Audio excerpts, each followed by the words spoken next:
Ready? Hi students, कैसे हो? Now standard 11. We start video number 2, chapter number 4, measure of dispersions. Okay, method number 2, quartile deviations. Quartile deviations. Listen me properly. Quartile deviation. There are two measures of the quartile deviations. Number 1 is absolute measure. Absolute measure, and number 2 is relative measure. Okay, absolute measure means we called QD, Q3 minus Q1 upon 2. Okay, equidistance range भी बोलते हैं उसको, Q3 minus Q1 upon 2. Clear? That means we divide by 2 distance between third quartiles and first quartiles is called quartile deviations. Here is the box and go for unit. Okay, the formula is that for QD. Okay, now relative measures that calls CQD, coefficient of quartile deviation, CQD. That means Q3 minus Q1 upon Q3 plus Q1. That's the answer. Is it clear? Okay, fine. Now we all know about there are two data. First one is ungrouped and second one is group data. That means we solve all the sum. There are three methods. Number 1, number 2 and number 3. Number 1 is if only x is given. Only x is given. Is it clear? Okay. So it's simply clear. Q1 की जगह आएगा n plus 1 upon 4 and Q3 की formula आएगी 3 times of n plus 1 upon 4. Is it clear? Again I repeat, if f and x is given, otherwise x and f is given, so Q1 is similar to n plus 1 upon 4 and Q3 equal to 3 times of n plus 1 upon 4 formula. Is it clear? Okay. But in group data, that means if class and f is given, so it's simply clear. Q1 equal to n upon 4, उसके बाद CF, उसके बाद exclusive class, and Q1 की formula आएगी L plus big formula and upon 4 minus CF upon F multiply C. Is it clear? So equivalent of Q3 में कुछ भी नहीं करना है, खाली एक बता देता हूँ Q3 equal to 3 times of n upon 4. Clear? और दूसरी ये formula आएगी, खाली n upon 4 की जगह 3 times of n upon 4 करना है. Clear? यहाँ पे plus 1 नहीं लिखते हैं, लेकिन ये दोनों में plus 1 लिखते हैं. Is it clear? अब सुनो मुझे, ये तो मैंने खाली ऐसे ही बता दिया. हम इसके 3 टाइप्स सम कर रहे हैं, 3 टाइप्स, यानी टेक्स्ट बुक में से ही एक्सरसाइज 4.2 में से फर्स्ट, सेकंड और थर्ड सम ले रहे हैं. क्लियर? अभी यहाँ पे मेरे पास 4.2 का सम नंबर फर्स्ट है. Okay, find QD and CQD मैंने शॉर्ट में लिखा है फॉर mm. m यानी मिलीमीटर में है जो भी मेजर्स है. mm क्यों लिखा मैंने? बिकॉज ऑफ जो भी हम आंसर लाएंगे उसके पीछे हमको यूनिट लिखना जरूरी है. राइट? यूनिट तो लिखेंगे, यानी Q1 का जो आंसर आएगा उसके पीछे यूनिट लिखेंगे. तो यहाँ का यूनिट क्या है? मिलीमीटर. mm लिखना है. Q3 के पीछे mm लिखेंगे, QD के पीछे mm लिखेंगे. लेकिन रिलेटिव मेजर है, वो कंपेरिजन मेजर होता है, उसके पीछे mm नहीं लिखेंगे. ओके, अब देखो ये जो सम है वो सीक्वेंस में नहीं है. पहले आपको क्या करना पड़ेगा? असेंडिंग ऑर्डर में जाना है. अब देखो मैं यहाँ पे x लिख रहा हूँ. ओके, असेंडिंग ऑर्डर में सबसे स्मॉलेस्ट वैल्यू कौन सी है यहाँ पे देख लो. Yes, it's 15. ओके, उसके बाद मेरे पास आएगी 18. It's simply clear. ओके, 18 मैंने लिखा. उसके बाद मेरे पास आएगी 20. उसके बाद मेरे पास है 24. यस, उसके बाद मेरे पास है 25. उसके बाद मेरे पास है 27. उसके बाद मेरे पास है 10, उसके बाद मेरे पास है 35, उसके बाद 36 एंड लास्ट वन इज 41। ये मैंने लिखा, इसको मैं बॉक्स में रख रहा हूँ, देखो मैंने बॉक्स में रख लिया। अब देखो मैं एक आपको आसान सी बात बता दूँ, ये मैंने असेंडिंग ऑर्डर में रखा, यानी मैंने स्मॉलेस्ट वैल्यू से बिगेस्ट वैल्यू तक गया। क्लियर? कभी भी Q1, Q2, Q3 का समय है तो आपको पहले इसको सीक्वेंस में रखना जरूरी है। अब मैं नीचे क्या लिख रहा हूँ, इसका नंबर स्मॉल डिजिट में लिख रहा हूँ 1 2 3 4 5 6 7 8 9 एंड 10। यहाँ पे मेरे पास n = 10 मिल गए। यहाँ पे लिख रहा हूँ n = 10 है, मुझे Q1 भी चाहिए, Q3 भी चाहिए। पहले स्ट्रक्चर बना लो, ये हमारा हो गया Q1, ये हमारा हो गया Q3। स्ट्रक्चर में यहाँ पे जाएंगे, इज इट क्लियर? ओके, यहाँ पे पहला यहाँ पे हम लिखेंगे एब्सोल्यूट मेजर, पूरा नहीं लिख रहा हूँ। दूसरा लिखेंगे relative major, absolute major that means QD, Q3 minus Q1 upon 2 and CQD equal to Q3 minus Q1 upon Q3 plus Q1। Clear? यानी Q1 equal to n plus 1 upon 4, ये हो गया 3 times from n plus 1 upon 4। कभी भी आपको सम शुरू करना है तो पहले उसका जो टेबल माइंड में सेट कर लो। आपको क्या करने हैं, किसकी जरूरत है, वो पहले जो नेसेसरी है वो पहले ले लो, इतना जरूरी है। Q1 equal to n plus 1 upon 4 यानी 10 plus 1 upon 4 यानी 11 upon 4, 11 upon 4। That means 11 upon 4 यानी 2.75 ऑब्जर्वेशन। 2.75 ऑब्जर्वेशन, इसको अलग करना है, 2.75 इसको अलग करना है। कैसे अलग करूंगा देख, यानी second plus 0.75,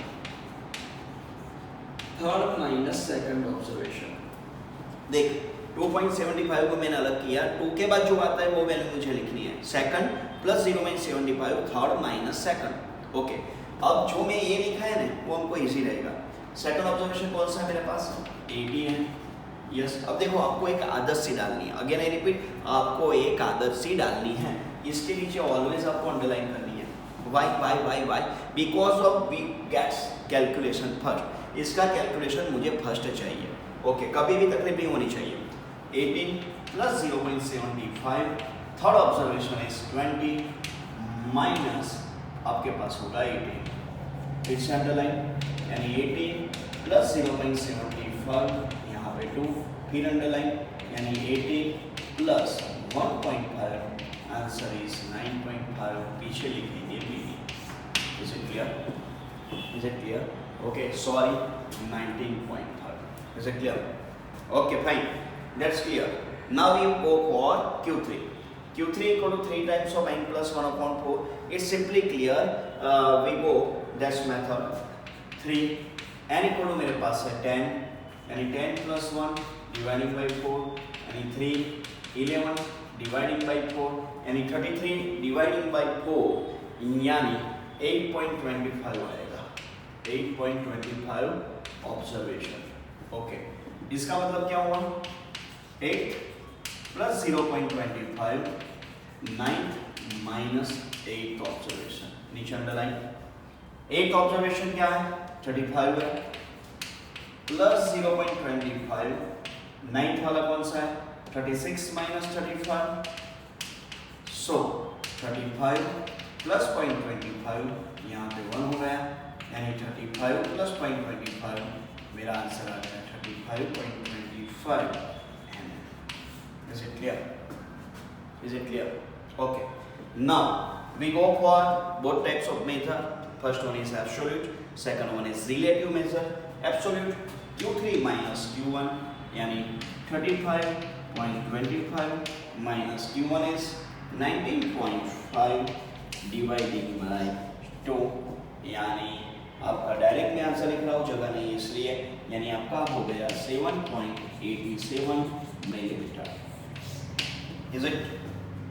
Now for CQD and वो तो डायरेक्ट लिखना है, ये दोनों का भी माइनस मुझे पता है 15, यानी procedure 35.25 minus 19.5 dividing by 35.25 plus 19.5.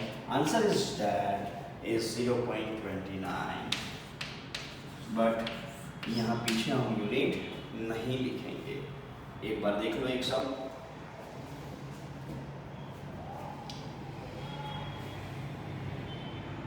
Okay.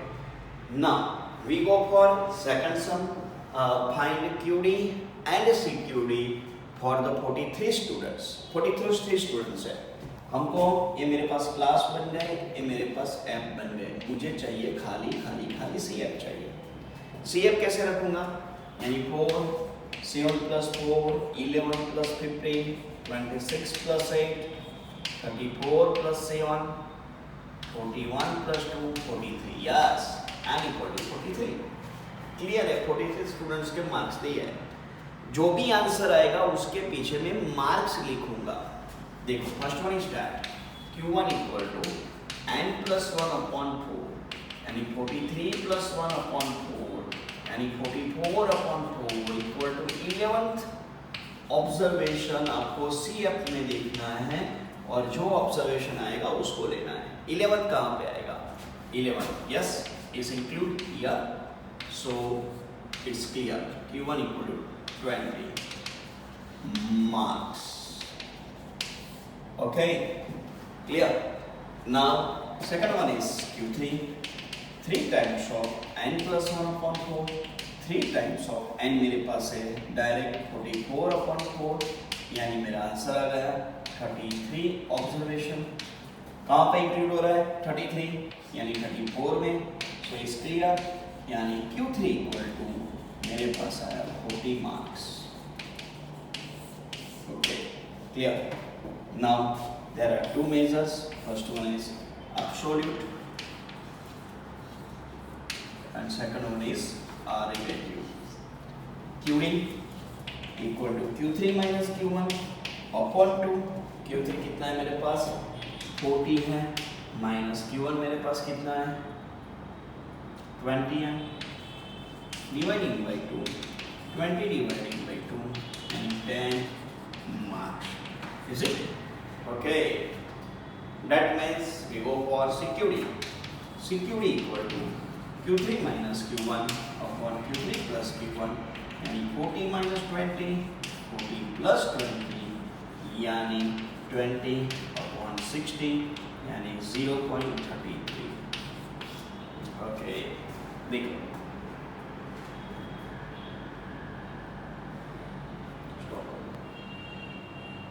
our last sum is that find QD and CQD. Amount लिखा है. अमाउंट ये मेरे बन गए क्लास बन गए क्लास और ये मेरे नंबर ऑफ कस्टमर्स यानी एम बन गया. मुझे खाली एक ही कॉलम चाहिए वो है खाली CF चाहिए. ओके यानी 25 plus 40 65 65 plus 80 145 175 and 200. So n becomes to 200 is clear. Okay. अब मुझे दो पार्ट बनाना जरूरी लगते हैं. दो पार्ट बनाना पड़ेगा आपको. पहले से दो पार्ट खींच लेता हूँ. ओके हो जाएगा. यहाँ मैं लिख रहा हूँ पहले Q1 equal to n upon 4 plus 1 नहीं रखना है. मैंने बता दिया क्लास. मैं कैसे याद रखता हूँ पता है? अब देखो मैंने यहाँ पे क्लास लिखा CLASS क्लास है तो दो फॉर्मूला आएगी. अभी क्लास नहीं है यानी x अदरवाइज xi है यानी 1 फॉर्मूला आएगी. यानी ये सब में xi थी ये xi थी यानी उसमें खाली प्लस 1 लगते हैं. खाली एक ही फॉर्मूला आएगी. यहाँ पे xi खाली प्लस 1 आएगा. यहाँ पे CLASS क्लास तो दो फॉर्मूला आएगी. Is it clear? Done. Okay n upon 4 यानी 200 डिवाइडेड बाई 4 यानी 50 ऑब्जर्वेशन आपको CF में देखना है और उसमें से एक्सक्लूसिव क्लास लेना है. एक्सक्लूसिव क्लास 50 यानी 50 आपके पास कवर. यस एग्जैक्टली यहाँ पे कवर होगा. ये पूरे को बॉक्स में रख रहा हूँ पूरे को. उसके ऊपर वाली CF बोल रहा हूँ. उसके ऊपर वाली CF वही खाने की है और यहाँ पे L बन गया मेरे पास 50। L कैसे 50 आया वो बता दो। दोनों का एडिशन किया, स्लैंटिंग का दोनों का एडिशन किया, डिवाइडिंग बाई 2 किया। 50 plus 50 100 dividing by 2 equal to 50। C कैसे ला रहा हूँ? C इक्वल 100 में से 50 सब्सट्रैक्ट करना है, यानी C भी 50 हो जाएगा। क्लियर? यानी Q1 क्लास मुझे मिल गया 50 to 100। Is it? Okay, now formula Q1 equal to L plus n upon 4 minus CF upon F multiply C। यानी L मेरे पास कितना रहेगा? ऑब्वियसली 50, n अपॉन 4 मेरे पास कितना रहेगा? 50, CF मेरे पास कितना रहेगा? 25, F मेरे पास कितना रहेगा? 40 एंड C मेरे पास कितना रहेगा? 50। Is it clear? So 50 plus 25 multiply 50 upon 40। ये ब्रैकेट में ही कर रहा हूँ और कोई भी नहीं करेगा, ये ब्रैकेट में ही कर रहा हूँ। Is it clear? आपको करना जरूरी है, because of because of because of because of कभी भी मिस्टेक नहीं होगी। ये 50 बाहर ही रखना है उसको। देखो ये पहले कंपेयर करो, यानी उसका मतलब हुआ 50 प्लस, यहाँ पे लिख रहा हूँ 0 0 कैंसिल हो गए, यानी 31.25, यानी आपका आंसर आ गया 81.25। क्या लिखेंगे? Rupees amount. Is it clear? Okay, now we go for Q3। यहाँ से जा रहा हूँ, यहाँ से Q3 equal to 3 times of n upon 4, 3 times of 200 dividing by 4, यानी आपके पास हो गया 50, यानी 150 ऑब्जर्वेशन आपको CF में देखना है और एक्सक्लूसिव क्लास देना है। 150 कहाँ पे आएगा? यस, 150 का विद दिस क्लास, उसके ऊपर वाली CF बोलते हैं, वही खाने में आप बोलते हैं। यहाँ पे slanting line L equal to 150 बन गया और C इक्वल टू 50 बन गया। देखो L कैसे आएगा पता चल गया, C आपके पास कैसे आएगा पता हुआ है। Is it clear? ओके, ना यहाँ पे लिख रहा हूँ Q3 class equal to, Q3 class मेरा कौन सा मिला? 150 to 200, 150 to 200। Q3 की formula L plus 3 times of n upon 4 minus CF upon F multiply C। Is it? L कितना रहेगा आपके पास? 150, 3 टाइम्स ऑफ n अपॉन 4 कितना रहेगा? वो भी 150 है। CF कितना रहेगा? 145, F कितना रहेगा? 30, C कितना रहेगा? 50। Yes, is clear? Is clear? Now 150 plus यहाँ पे 5 मल्टीप्लाई 5 अपॉन 3, यानी 150 प्लस 25 डिवाइडिंग बाई 3, यानी 150 प्लस आपके पास आएगा 8.33, यानी 158.33 rupees amount.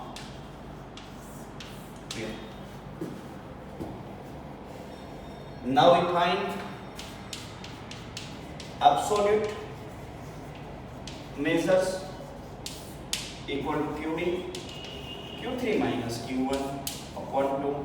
Now Q3 is 158.33 minus Q1 is 81.25 dividing by 2, and answer is rupees amount. Is it clear? 158.33 and QD equal to आपके पास answer आ जाएगा 38.54। and now relative measures यानी CQD equal to दूसरी formula A B है, देखो नहीं ये रखेंगे Q3 minus Q1 upon Q3 plus Q1, यानी आपको यहाँ पे जगह नहीं है, कैलकुलेशन खुद करना है, आपका आंसर आ जाएगा 0.32। Is it? एक बार देख लो, पूरा बोर्ड देख लो एक बार।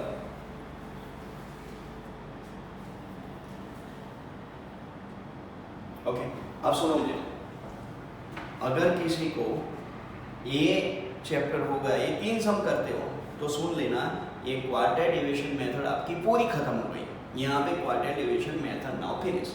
Okay, thank you.